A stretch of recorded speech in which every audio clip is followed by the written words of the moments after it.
POV. It's not just a social media trend, it stands for point of view, and it's the lens through which all stories are told, especially when trampolines go rogue.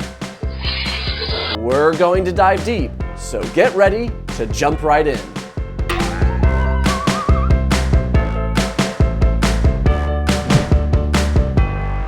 This is part 2 on a 3-part series on point of view. Last time, we looked at first person, which is looking through the eyes of the main character.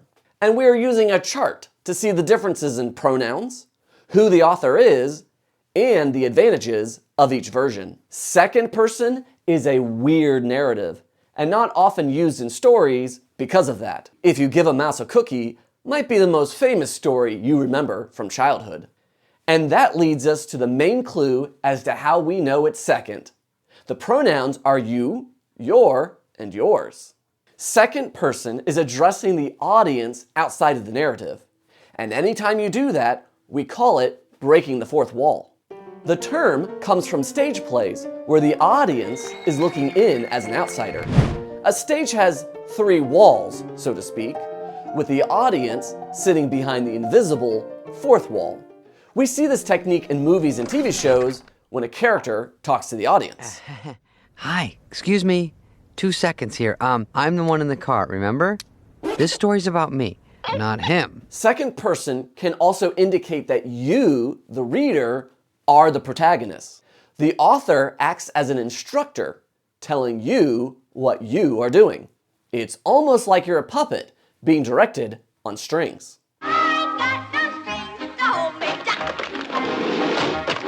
Imagine if real life was actually like this. You're just enjoying the day when suddenly you hear me directing your actions. Psst, hey. Hey you! All right, let's bring out the big guns. Hey, Liam! Yeah, you! I'm in charge now. Stand up. Get ready to do everything I tell you. Actually, I can't think of anything. Just sit back down.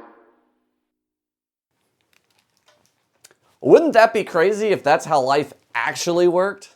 The most common stories to use this perspective come from the Choose Your Own Adventure series.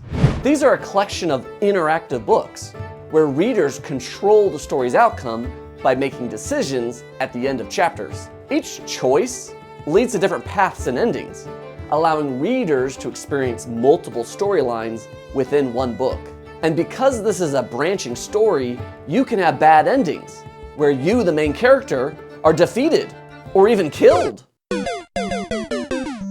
Each novel addresses the main character as you, putting you in the driver's seat. You nervously walk into the dark room and feel as if you're being watched. Your hand moves frantically against the wall, looking for the light switch. You find it, flip it on, and hear, "Surprise!" You just walked into your own party, that's all. And if you thought that this sounds like a video game on paper, Nintendo thought the same thing. In the early 90s, they released their own series, with you as Mario. You had to solve a puzzle to help you decide your path.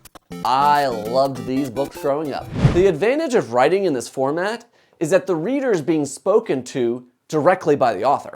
This allows for interaction, like we saw in those Choose Your Own Adventure books, but it also adds immersion within a story.